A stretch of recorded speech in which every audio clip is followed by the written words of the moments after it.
kasaysayan na naman tayo upang ipagpatuloy ang mga pangyayari sa rehimen ni Marcos.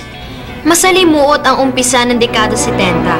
Lumalakas ang student activism, nagwelga ang mga manggagawa, nangalahati ang halaga ng piso habang pataas ang presyo ng langis at mga bilihin. Last term ni Marcos at hindi na pwedeng tumakbo uli. May ginagawang bagong konstitusyon at may nag-expose ng bayaran sa mga delegado. May mga bali-balita rin tungkol sa maluhong pamumuhay ng pamilyang Marcos at tungkol sa mga balak ng Pangulong Marcos na patagalin pa ang kanyang pamumuno sa bansa.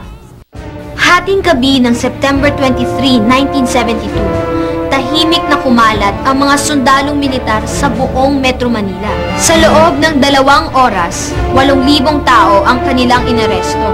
Mga senador, mamamahayag, estudyante at labor leaders. Nangyari ang lahat ng ito, 2 araw lang ang nakalipas mula nang nilagdaan ang martial law noong September 21, 1972 sa Pilipinas. I have proclaimed martial law in accordance with the powers vested in the President by the Constitution of the Philippines. I assure you that I am utilizing this power for the proclamation of martial law vested in me by the Constitution for one purpose alone, and that is to save the Republic and reform our society.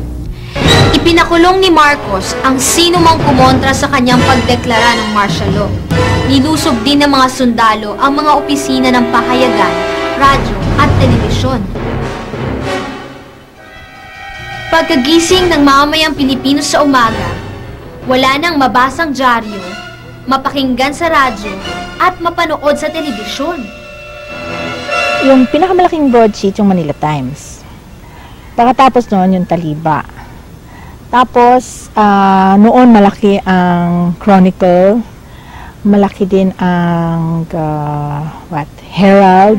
All the major newspapers were shut down. In fact, even the minor newspapers were shut down.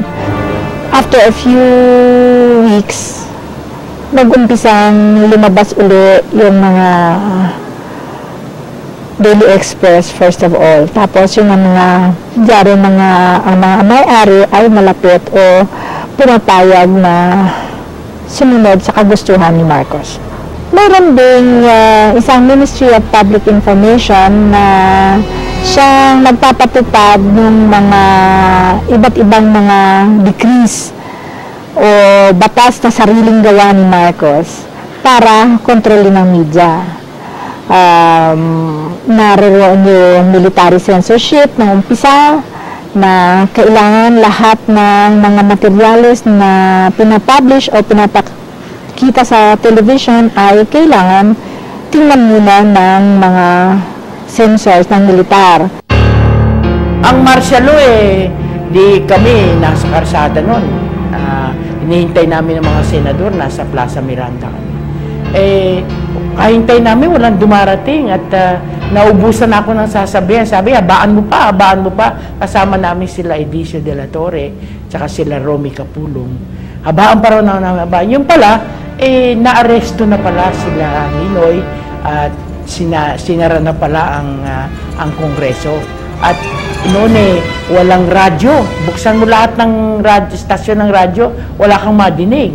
At wala ng periodiko. Oo. Bigla yun na nawalan. Yun doon kami nervous. At tumawag sa akin yung pamangkin ni Senator Tanyada, si Tesiam. Charito, martial law na. Must have been about 11 or so. You know, some of the guys in the group were going to go out to get cigarettes, siguro. They came back running. They said, your house is surrounded outside. You're full of military. So we ran up and Mom and Dad were in the room and we told them there are soldiers.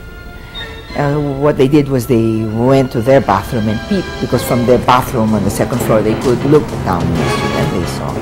So Dad went down in his night robe. He and Mommy were already resting, no?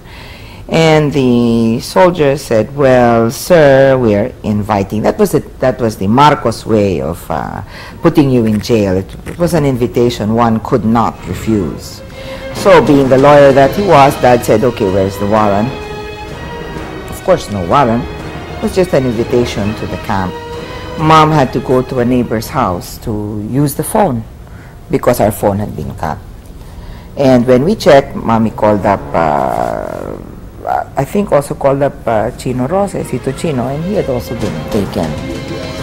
So that was when we realized that was, was in for some time. Ako po'y inaresto noong November 27, mga 2 months later.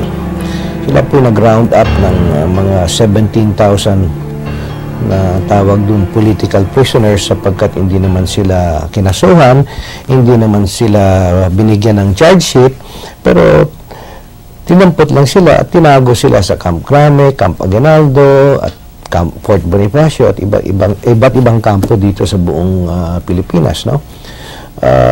Nasa opisina lang po ako at dumating ho yung yung isang captain at isang major na kasama dun sa Presidential Security Command at sabi lang po sa akin, "Sir, can we invite you for questioning?" At tinanong ko, "Ilang oras?" "A few hours lang ho." Pero yung overnight na yun, lasted 4 years, 10 months, and 3 days. Ganon ba yun? Dahil ba martial law, pwede mo nang hulihin at ipakulong ang mga taong hindi sumasang-ayon sa'yo? Ano ba talaga ang ibig sabihin ng martial law? Yung batas militar ay isang uri ng pamamahala na malaki ang papel ng militar. At sa karanasan ng Pilipinas ay binuwag yung Kongreso, isinara yung mga korte, yung civilian courts, no? At ang pagsasabatas ay ginagawa ng isang tao, yung Pangulo na diktador. Ang mga inuhuling mga pinagsususpet sa mga lumalaban sa gobyerno ay nililitis ng military tribunal o mga korteng binubuo ng mga general at mga koronel. Ang nagpo-prosecute, mga military men din. So, ganon yung katangian batas militar kasi tinututukan ng baril ang mamamayan. No? Nagahari yung presidente sa bisa ng dahas ng baril. So in order to save society, he had to declare martial law and institute reforms. At saka nagkaroon pa ng peking ambush. Inamin naman ni Secretary Juan Ponce Enrile, nung po siya ay Minister of National Defense, na peke daw yung ambush ng kanyang auto doon po sa Wakwak Subdivision. Nagkaroon ng fake bombing sa looban Manila at yun ang ginamit ni Marcos ng dahilan kung bakit niya inideklara yung martial law. In the beginning, marami ho nag-welcome ng martial law sapagkat sabi po nila ay may disiplina ng and there was a discipline in the streets, masking sa driving, sa traffic. I know that opportunity has been knocking at the door for a long time for the Filipino people to rise up on their own and build a new nation and build a new country, a country of which our children and their succeeding generations shall be proud. We build a new country, a new nation, and new people in this new society.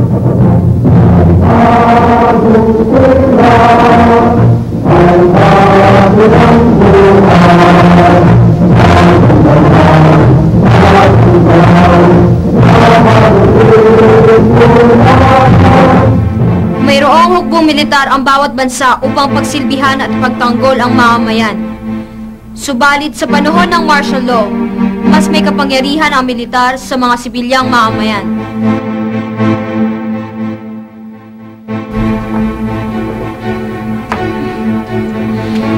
Paano naman nagbago ang buhay ng sibilyang Pilipino sa ilalim ng martial law? Unang-una, ang presidente na ang gumagawa ng batas dahil pinasara na ang Kongreso. Bawal na ang mga rally at pagtitipon, bawal din ang strike sa paggawaan. Kailangan maging maingat sa pagsasalita laban sa gobyerno dahil may mga informer na nagsusumbong sa mga may kapangyarihan. Nagkaroon ng curfew mula alas 10 ng gabi hanggang alas 4 ng umaga. Nagkaroon ng mga checkpoint sa iba't ibang daanan. Sa pamamagitan ng mga arrest, search and seizure order, hinuli at kinulong ng mga militar ang mga pinaghihinalaang kaaway ng pamahalaan. Ang ibang miyembro ng oposisyon ay nilagay sa ilalim ng house arrest. Kumbaga, ipinakulong sa sarili nilang tahanan. Oh, nakita niyo na yung epekto ng ginawa niyo? Nakakatakot pala ang martial law, no? Ano naman kaya ang naging epekto ng militarisasyon sa bansa? The principle of supremacy of the civilian authority over the military is ingrained in our psyche as a nation that loves freedom, that loves the democratic processes. But during martial law, there was a developed attitude in our country that the military could be in the middle of everything. Because during martial law, former President Marcos relied heavily upon his generals. Matter of fact, the military was given jobs that did not belong to the military, like being appointed as mayors of towns, governors of provinces, and even board members of corporations. So, the professionalism in the military during martial law was diluted by giving it functions that do not belong to the soldiers. Ginamit ni Marcos yung military. As a matter of fact, people don't remember this, pero the first time naging presidente siya, he took his oath January 1, 1966. Siya mismo ang Secretary of Defense. He himself took over the portfolio of the Secretary of Defense, and he was Secretary of Defense aside from being President of the Philippines for 1 year. So nakita ko, in hindsight, ay yun talaga ang plano niya, na i-consolidate yung military at nilagay niya in place lahat ng mga bata niya. So that by 1972, in place na lahat ng mga favorite loyal generals niya, yung tawag, yung Rolex 12. And these were the people who implemented the martial law decree. Dahil nga batas militar, nakita ang malaking presence ng military sa pang-araw-araw na buhay. Kung kayo ang papipiliin, payag ba kayo sa martial law? Hindi ako payag na magkaroon ng martial law uli. Kasi sigurado na namang marami na naman ang masasaktan. Tapos kami-kami ring mga estudyante, madadamay din. Ang pagtatatag ng martial law ay pagkakaloob lamang ng labis na kapangyarihan sa iilan at pagbibigay ng labis na kahirapan at paghihigpit sa karamihan na maaaring magdulot ng malawakang pagkasira ng lahat. Masasabi ko lang na kahit kailan, saan man, hindi maaaring maging sagot ang karahasan sa kaayusan. Smiling martial law ang tawag ni Pangulong Marcos sa pagsasakatuparan ng batas militar sa Pilipinas. Sinikap niyang bigyan ng legal na mukha ang authoritarian government, kaya tinawag niya itong constitutional authoritarianism. Sa pamamagitan ng saligang batas ng 1973, binago ng pamahalaan ang istruktura ng kapangyarihan sa gobyerno. Naging parliamentary government tayo na may isang prime minister na dapat ay hawak ang kapangyarihan sa pamahalaan. Ngunit sa katunayan, si Presidente Marcos ang may tunay na kapangyarihan. Dahil sa martial law, hindi natapos ang panunungkulan ni Marcos noong 1973. Sa halip, nagpatuloy siya bilang presidente ng 13 taon pa. Under the new society, sinikap ng pamahalaang Marcos na bigyang suporta ang mga industriya ng bigas, nyog at asukal. Sa pamamagitan ng mga programa tulad ng Philippine Sugar Commission, Coconut Consumer Stabilization Fund, Masagana 99 para sa bigas, gumawa ang pamahalaan ng sistema para sa pagpapautang sa mga magsasaka, pagbibili ng mga kagamitan at pagbibenta ng mga produkto. Nakakatulong ba sa magsasaka at ekonomiya ng bansa ang mga programang ito? Mahirap atang sagutin yan Humingi na lang tayo ng tulong. Karamihan kasi ng mga proyekto nito, kontrolado rin ng mga cronies ni Marcos, ng pamilyang Marcos. Malaking element ng incompetence, ng corruption. Kaya marami sa mga proyektong ito hindi talaga naging successful, no? Hindi talaga sineryoso yung proyekto. O baka, for example, sabihin natin yung mga idea na co-op, ng farmers cooperative. Magandang idea yun. Pero kung magiging pamamaraan yan para lumakas yung hawak mo sa tao sa probinsya, sa mga maliliit na tao sa lugar na yun, hindi maganda yun. And in the end, what Marcos did was just to enrich himself, pati yung cronies niya. Pag crony ka, wala kang gagawin Ang meron ka lang, connect. At sa pamamaraan ng pagkakaibigan mo sa isang tao na may connect, makakapag-utang ka, makakakuha ka ng franchise. Ang crony pala ay mga kaibigan at kamag-anak ng nasa kapangyarihan na nakikinabang sa gobyerno. Sayang yung mga programa na para sana sa kapakanan ng mamamayan at ng bayan. Ang nakinabang lang ay iilang tao dahil malapit sila sa may kapangyarihan. Maraming nagbago sa pamumuhay ng mga Pilipino noong idiniklara ang martial law. Kontrolado ng pamahalaan at militar ang iba't ibang aspeto ng buhay. Ang mga pahayagan, radyo, telebisyon, pelikula at malalaking industriya. Pinahuli at pinakulong ang mga kalaban sa politika at marami ring bawal ang magsalita ng laban sa pamahalaan, mag-organisa at magwelga. Dahil sa karanasang ito, mas naintindihan ng mga Pilipino ang tunay na kahulugan ng kalayaan. Huwag tayong pumayag sa anumang mga hakbang na naglalayong makapagbawas ng ating karapatan at kalayaan. Hanggang kailan kaya ang martial law at ano naman ang naging reaksyon ng taong bayan dito? Hanggang sa susunod, ako po si Dayan, ang inyong DJ dito po sa Kasaysayan TV.